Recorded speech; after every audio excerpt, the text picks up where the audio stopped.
Alrighty. All right, so here we go into question number one. Just as a start off, I am Mateo Rivera, and this is officially my first podcast style video. I'm my goal is to deliver just a voice of reason and hopefully a voice of truth to the people, whichever audience that is. Could be a country, could be a town, could be a community, could be the world, whatever way it seems fit. Just delivering a voice of reason to anybody that it interests, however. But here goes, and here we start with question number one, which states, what does discipline mean to you personally, and how has it shaped your approach to various aspects in your life? So, discipline. So, I'm going to start off with the dictionary definition of discipline, which, according to Google's definition, is just the activity or experience that provides mental or physical training. And this is one of Google's similar spots, because their direct definition addresses sort of how do I say it? Exact discipline, as in punishing children or punishing people, and in that terms would be used as discipline. But in this definition, where it's providing mental or physical training, discipline means to me personally, it's honestly pretty simple. Simply, it's doing the hard work that you don't feel like doing. Whether it's waking up early, going to the gym, whether it's just going to the gym, period. Especially when you don't want to go to the gym, or you don't feel like going to the gym, or you don't feel like eating good. Maybe you want to eat a Twinkie, or you want to eat a pizza instead of a salad, or you want to get a hamburger with fries and a milkshake instead of eating a T-bone steak, or instead of eating fruits and vegetables, as well as clean-cut food such as brisket, tri-tip, any sort of meat, chuck, ground beef. Instead of just eating like that and eating good and eating clean, you might want to go to McDonald's, go to fast food restaurants, go drink a lot, go have a bunch of sodas, have a Dr. Pepper. You may want to do that. But what discipline does is it acts as a barrier for you, saying, no, we should not do that. We should not go to the Carl's Jr.'s, the McDonald's of the world, and we should not drink a bunch of sugar, drink all the Dr. Pepper, eat a bunch of fries, and eat poor every day of the week. When I mean poor, I mean eating bad. Just want to clear that up. So just eating bad. Instead of eating bad and eating a bunch of highly processed foods that provide very little nutritional value, you go for steak, tri-tip, ground beef, salads, fruit, vegetables, and ultimately, if you eat well for 3 months, 6 months, 9 months, a year, 2 years, you will see results. You will begin to see results because you're not eating as much sugar. Number one, you're not eating as much processed food, so it's not as hard on your body to break it down. And number three, it gives your body more energy to be healthy. The best way I can describe it is think it's like eating a chicken nugget from McDonald's compared to grilled chicken that was purchased at the grocery store.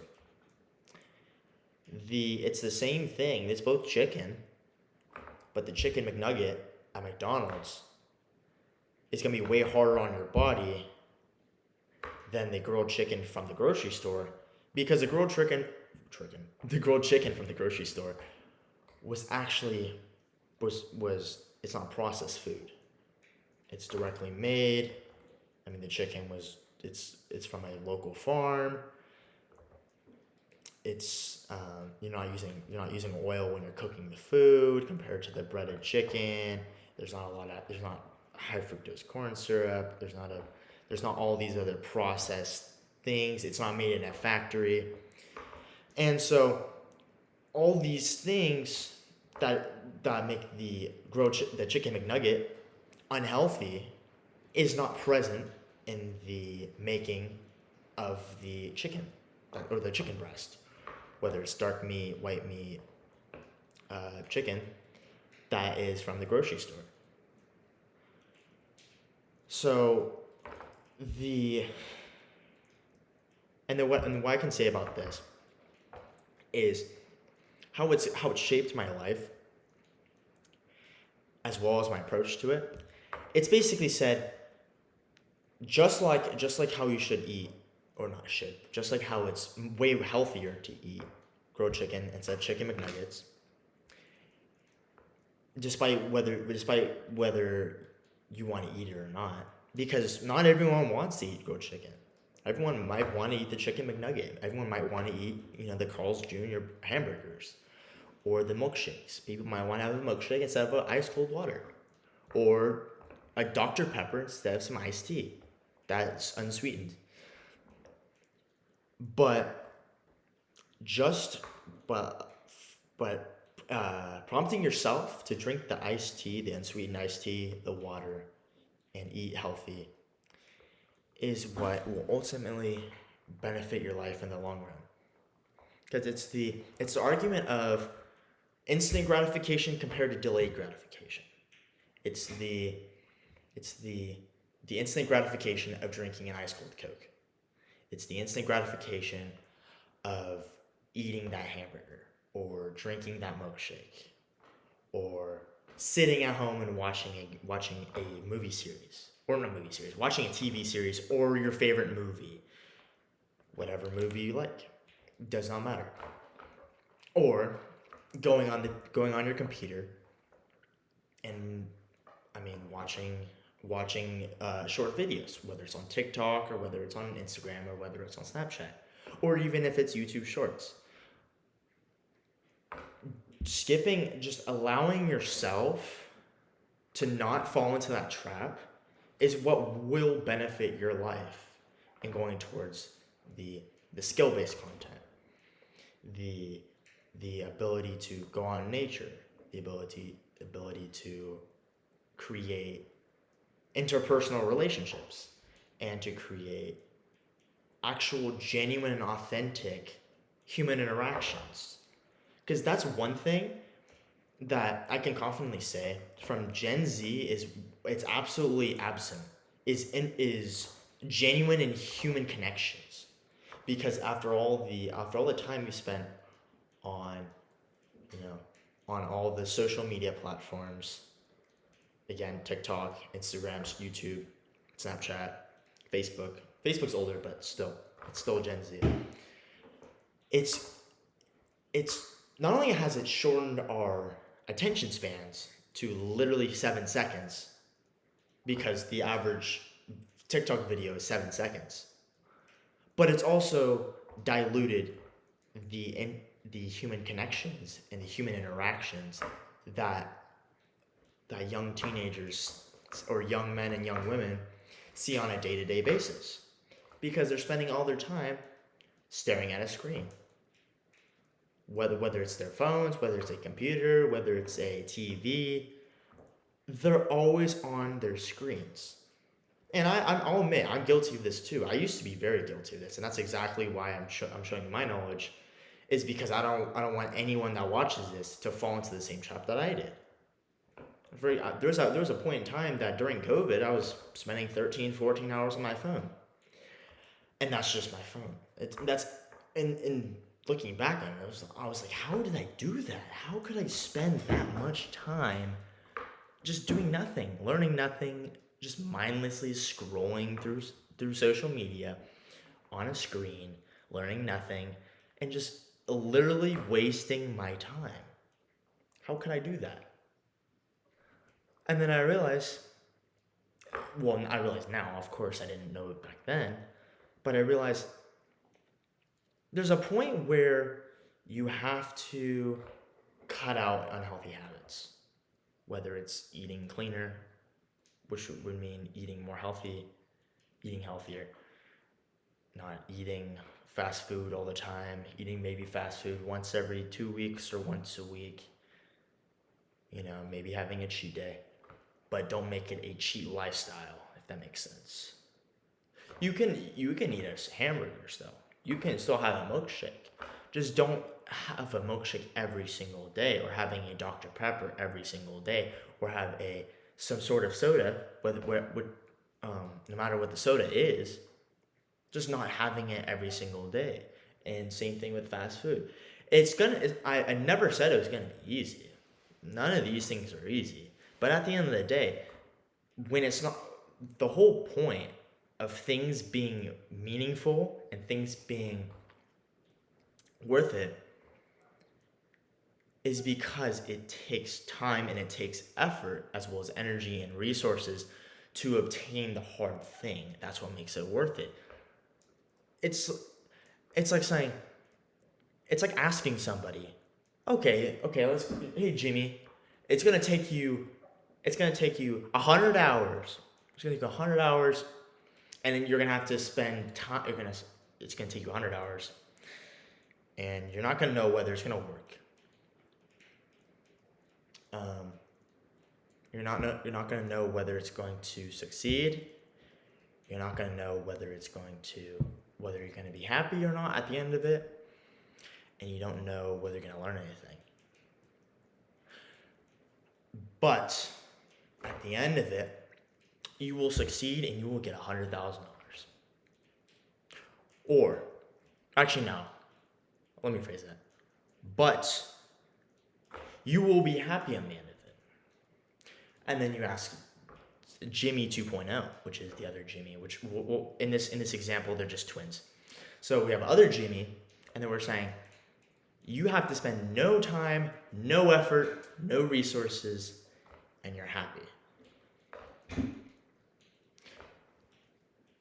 But you learn nothing, you build no skills, you will have no fulfillment, you will just be happy through sensual pleasure. Now, let me ask you this. What life seems more fulfilling? The life of sensual pleasure, mindless, I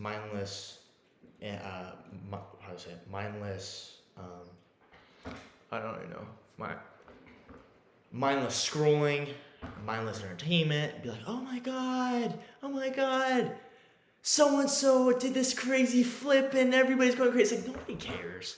Like, let's be real, nobody actually cares. You're just happy for 30 seconds. You're just happy for 30 seconds because it's a dopamine hit. Because that's the whole thing, and this is what dopamine is. Dopamine is linked to your brain's reward center. So, for example, when you achieve a goal, your dopamine receptors will be triggered, and you will feel happy because you completed a task, whatever this task is. Whether you completed a workout, whether you completed a project, whether you completed a presentation, whether you're done with your work day, whether you got done playing a baseball game or whatever sport you're doing, whatever sport that is, you completed a certain task, and the dopamine that's triggered should be relative to that achievement. But what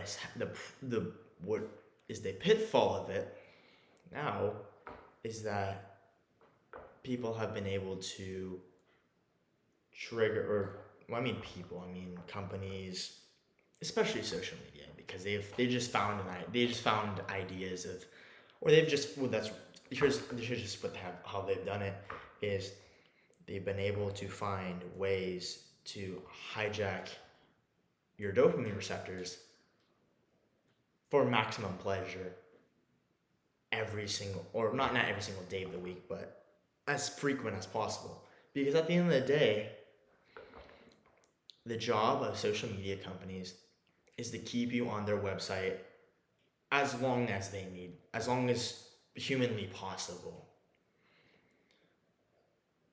So for the people that say, you know, oh, what if I can moderate it? Completely fine. If you can actually moderate it, kudos to you.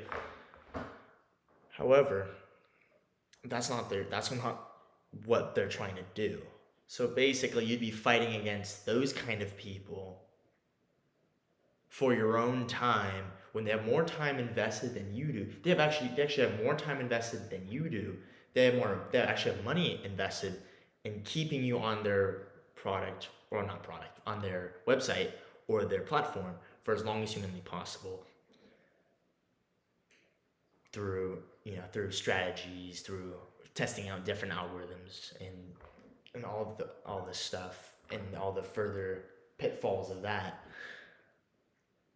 And they've had more energy invested because, and obviously I can confidently say this because when I go on to YouTube, or when I used to go onto Instagram, whatever, I'd just be like, okay, time to go watch videos. Time to go watch a video of a dude falling off a skateboard and smacking his arms on something, and it's just stupid pleasure. It's just funny. I mean, but it's meaningless. That's the reality. It's funny. Don't get me wrong. It's messed up, but it's funny. However, it's meaningless because you're just happy. Again, as I've said this before, you're happy for 30 seconds and it's gone. And this leads into my second question. How do you maintain discipline in the face of distractions or temptations?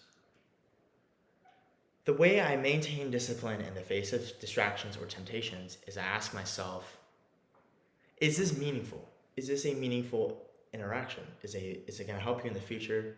Is it going to help build towards your success? Is it worth your time? And how will this help you? And obviously, I mean, people, I don't know. I mean, I can't speak for everyone because I'm not everybody. So some people might be harder to just not resist temptations and sort of cipher through what is meaningful and what's meaningless. Completely fine. I'm not judging people for that.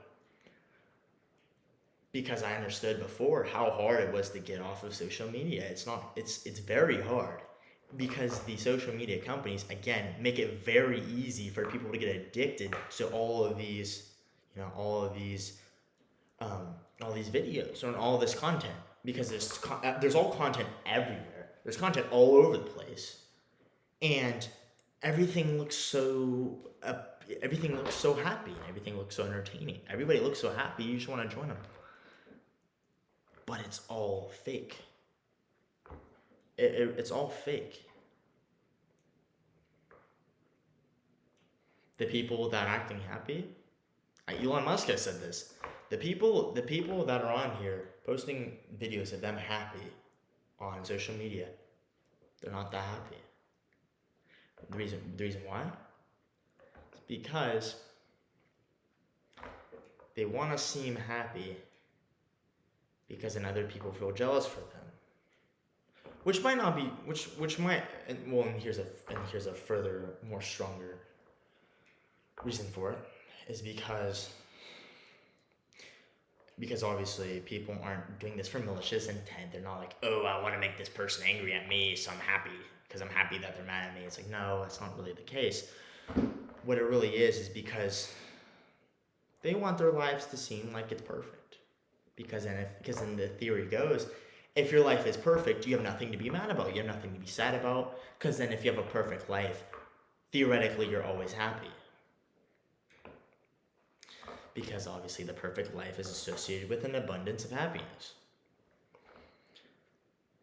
However, just because someone appears a certain way doesn't mean it's true. People do that all the time. People manipulate other people all the time. And it's just, some people are just evil people. Some people are like just actually genuinely evil people. It's not everybody. A lot of people are great people. Don't get me wrong. But there's some people that pose as good people and they're just downright evil. Downright evil. And so, how this segues, or how this connects back into being maintaining discipline, is these people who pose as, who seem happy and they seem like the most pleasing people in the world and the most jubilant people you've ever seen,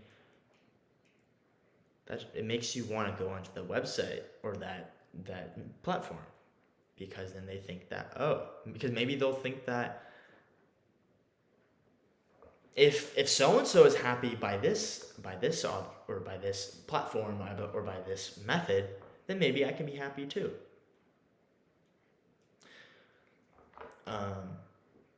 So then guess what happens? It creates a huge temptation to want to go onto the said website, because then they associate the website with happiness. If I go onto the web, or because then they start to think, Jimmy, I'm using Jimmy a lot right now, but person Jimmy was happy. So then therefore, if he was happy off of the said thing, then I'm going to be happy because it made him happy. So then they start to associate it with the platform with happiness and expression, as well as freedom, and then all the ideas that we get today.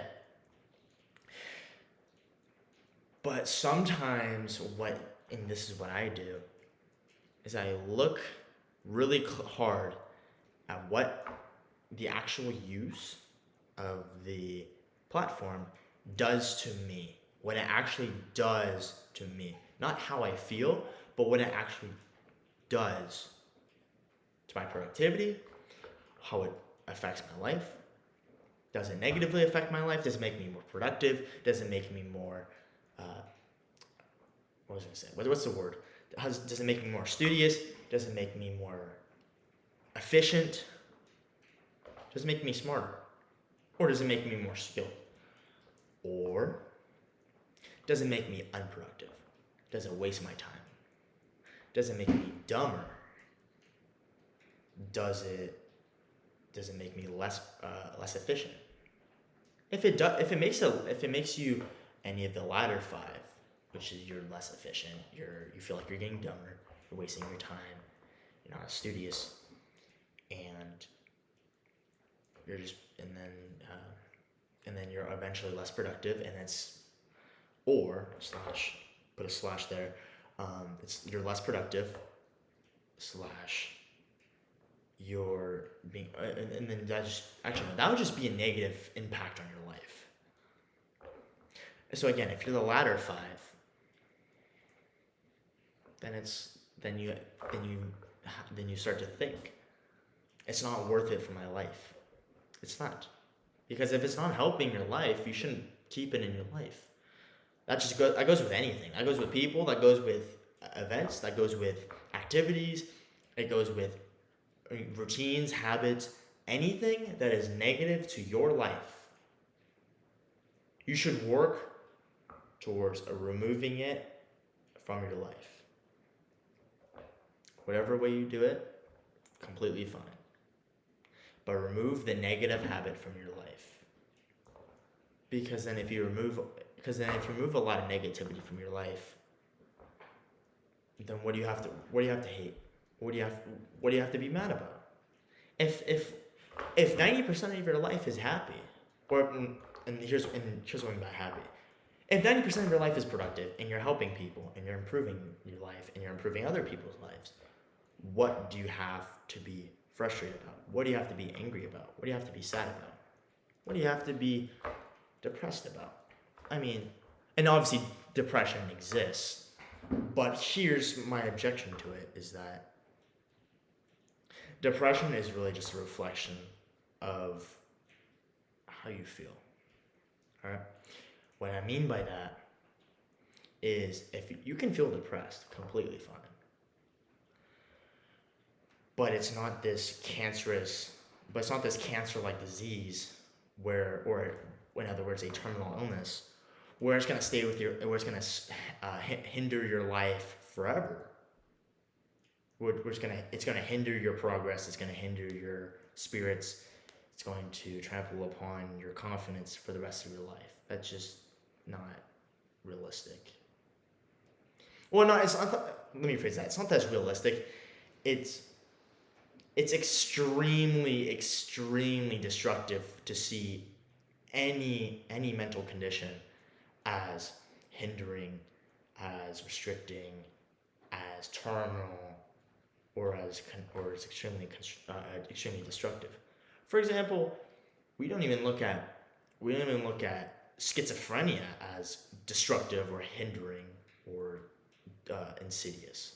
So why would we look at and schizophrenia? It alters your mental state about as much as there is. Schizophrenics literally see things that do not exist. Whereas depression, you're just not happy. You're sad because your brain knows subconsciously that you're living a life that you don't want. For example, if you're not making as much money as you could, you're not happy. You're depressed because you know you should be making more money. If you're a husband and your wife doesn't respect you, same thing. You're not happy because your wife doesn't respect you and you know that your wife could respect you. Same thing with the kids. If you're a woman and your kids don't respect you, then you're sad or depressed because the kids don't respect you. What do all these, and there's obviously much more. For example, if you're overweight and you want to be skinny, or not skinny, if you're overweight and you want to be fit, or when that goes for any gender, men or women, if men or women are not fit and they want to be fit, they're gonna be depressed because they're not in the state that they want to be in. They want to be fit and they're not fit, so they're not happy. It's basically a motivator to get your brain to do something that needs to be done. Depression should not be looked at as a see-all end-all where if you have depression you can't escape it. It shouldn't be like that. Depression should be viewed as a motivator and a reminder that you're not in the state, that you're not in the place that you should be. It should be looked at as this is your body's way of telling you you need to get out of this situation because look what it's doing to you. It needs to be viewed as that's due to depression, you don't want to do anything anymore. You don't want to enjoy your life. You don't even appreciate your kids or your family, or your kids or your wife or your family or extended family. Regardless, it's starting to affect your life. I mean, that's why people get suicidal, is because they're like, I don't want to live anymore. They're like, why do I have to? What do I have to live for? That's what they think. And what we should be teaching people, not only that, obviously we should still acknowledge that they're seen and they're heard, and that they have the right to feel depressed, but it should not be acknowledged as for example, if up here is happiness and down here is depression, we shouldn't be acknowledged that, when you go here, then you're just falling, and then you're just at this whole point right here.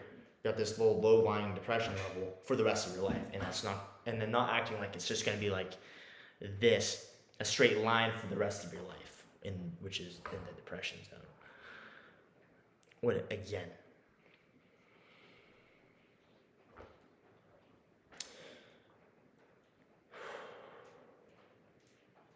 Let's see. All right. What role does accountability play in fostering discipline, and how can individuals leverage it effectively? Okay, so accountability allows people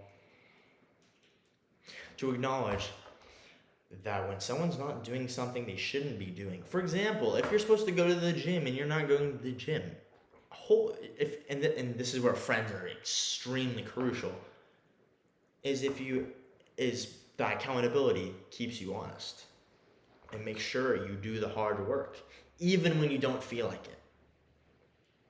Make sure you want to do it. Make sure you want to do the hard stuff, because again, as I said earlier in this video, you're not going to want to do the hard work every day. There's just going to be days that you don't want to do the hard work.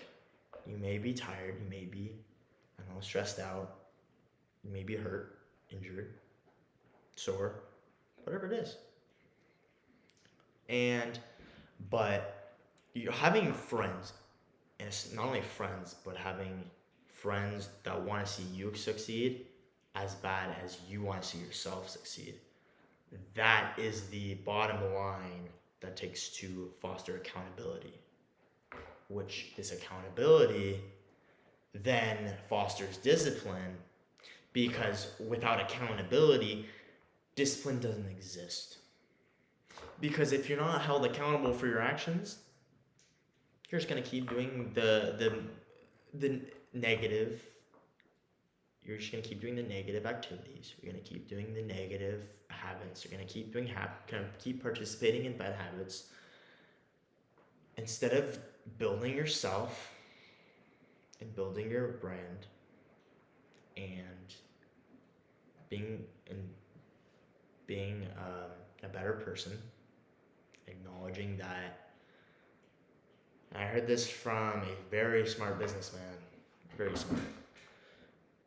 His name is Alex Hormozy. So what he said was, it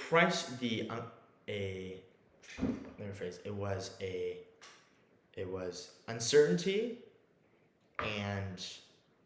and hardship is the price you pay for the person you want to be.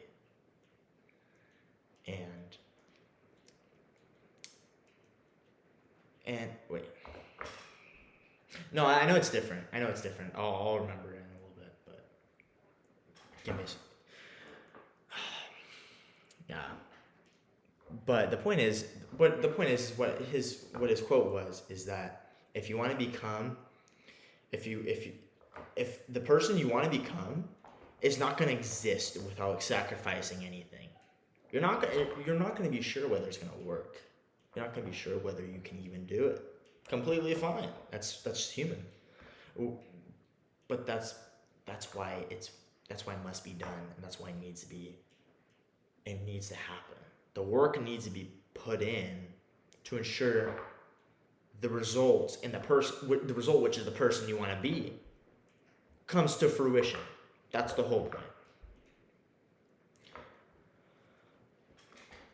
So individuals can leverage accountability to ensure that they're not gonna veer off from their discipline. For example, if discipline's a straight line and it's coming straight at you, then they're making sure they don't veer off the path and go to the right or they go to the left. I'm not sure which. This might be flipped around, but so don't. So whichever way it goes, whichever way right and left. Obviously, I know what way right and left is, but the point is I might look like an idiot, because if I'm going to if that's going to the right and I say that's the left and I say that's right when actually that's right. Yeah, I don't know. Whatever. Anyways, it ensures that individuals don't veer off the golden path and taking taking insidious measures that will corrode, their way of life. And when I mean their way of life, I mean the new way of life. Eating good, eating healthy, working out, starting a business, doing the hard work. Excuse me. Well, especially when people don't feel like it. Being able to do that is an absolute skill. It really is. Because again, not everyone wants to do it. Not nobody, but a lot of people don't want to do the hard work. There's a lot of people. Maybe it's just because it's too hard. I don't know what they're thinking because I can't go in their brains and scan every single neuron that's firing and say, oh, person Y, I don't know, Yami doesn't want to do this work because he says that it's bad, or Sarah doesn't want to do the work because I don't know, she's tired. Whatever. I can't go in. I don't have the physical abilities to go into other people's brains and scan what they're thinking. So I can only see what I'm thinking, and when I'm thinking, what I'm doing. I can only preview my experience. So again, the reason why I say that is because I can't speak for other people. I can only speak for my own experience. So, let's see. How do you balance the need for discipline with self-compassion and avoiding burnout? So, I balance the need for discipline by ensuring I still do the said thing. However, I still give myself breaks to enjoy life and to be grateful for the things I have before I go back to my work. That way I'm not working 24/7, and I'm allowing myself to be grateful for the things I have. It's almost the ideological metaphor, or the simile, not a simile, a metaphor of going through a extremely hard marathon, and let's say you're halfway through, or you're 20 miles in, you only got 6 miles left, and then right when you're about to finish, okay, this would be 20 miles, and you're 6 miles away, and you're looking up, and you're admiring the nice weather. There's trees, there's all the nice trees everywhere, there's all of the birds and all the bushes, and everything smells nice. It's a nice April day. It's 75 degrees. Maybe the sun is setting, and then you acknowledge how good things are until you go before you go back to your work. So that way you can carry that happiness or that appreciation into your work. So then you would perform better when you work.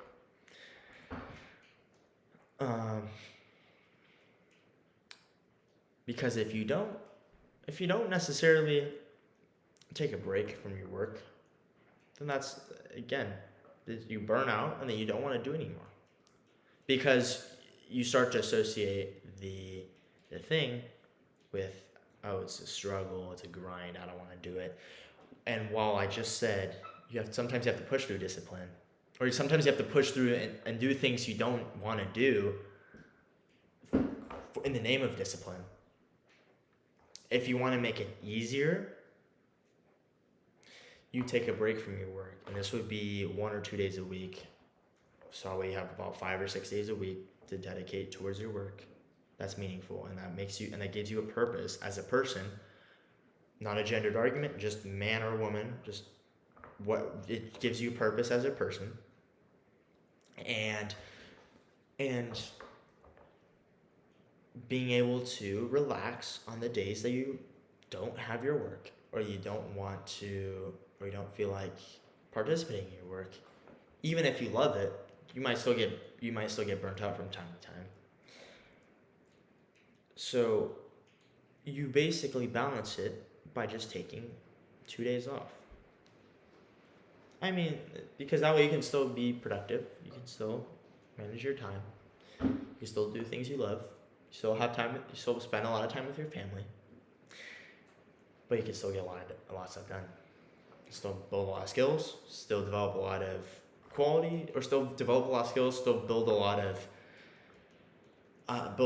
connections with people, and eventually, if you do all the right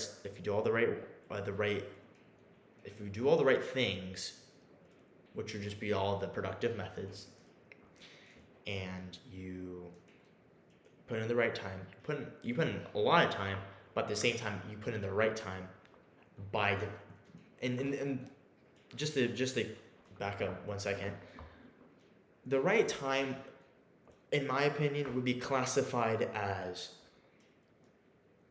time that's dedicated towards skills. Whether you're building skills in networking, whether you're building skills in marketing, whether you're building skills in sales, branding, advertising, which would be a lower branch of marketing, but it's still not exactly, but it's still a little different than marketing itself, but it's still really similar. Or you know, managing taxes and all that good stuff. That is what is considered the right time.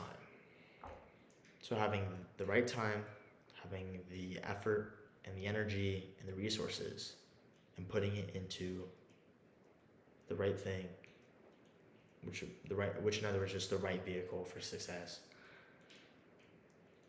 that will generate you the result you want to have, which you will be happy. Either you will be happy, you will be rich, or both, or you'll be happy, or you'll have fun with your family. So I mean, either way, you have 3 really good outcomes. All that's in and it's like a quote I made for myself. No matter how bad things get, never give in to the demons of your past. The only thing on the other side of pain is paradise, and the only thing keeping you there. On the other side of pain is paradise, and the only thing keeping you from getting there is patience. In other words, the life you want to live is paradise. And pain is what's required in the hard work that it takes to get there, from whatever situation you are right now to paradise. And the only thing keeping you from getting here to paradise, is pain and patience. And again, the only thing keeping you from getting there is patience. Because sometimes you have to be patient.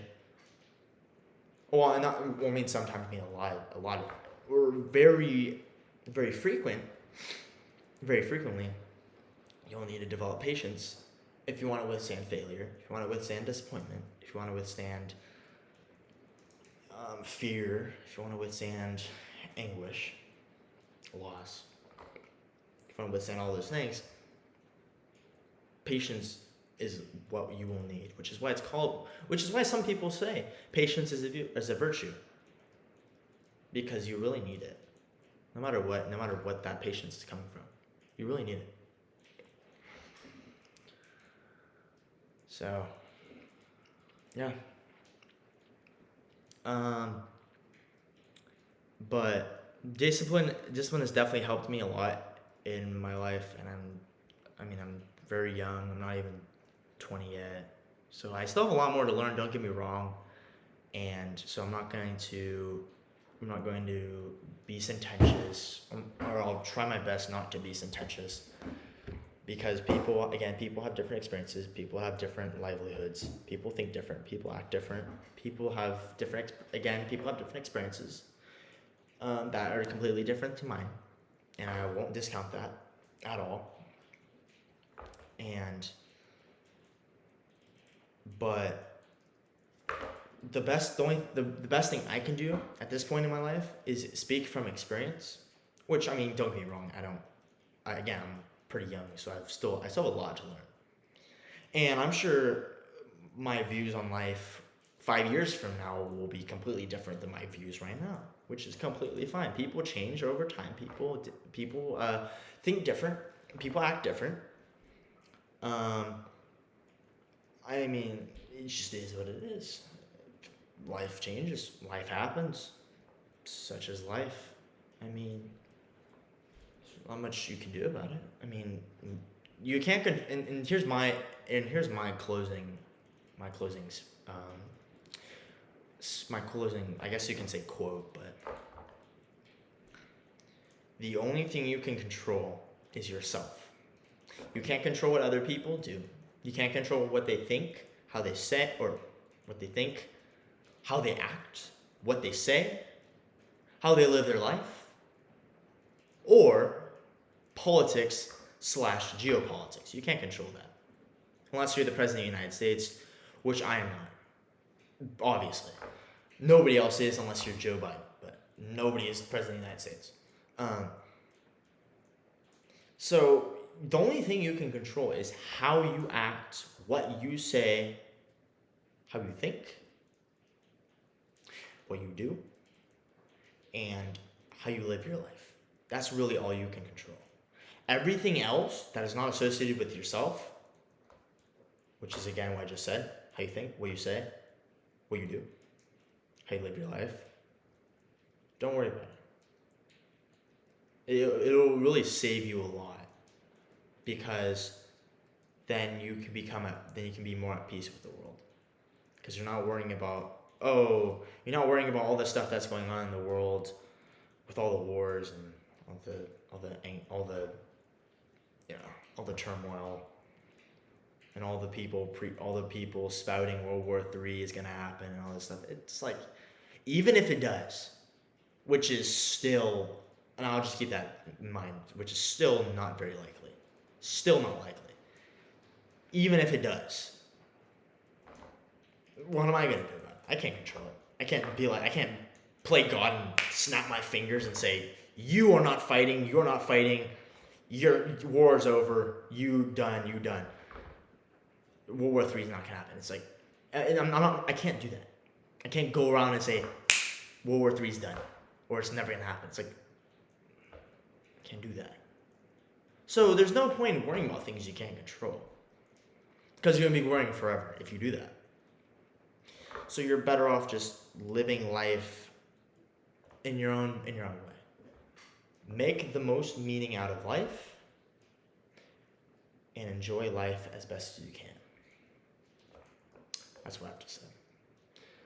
So, yeah. Thank you. Yeah.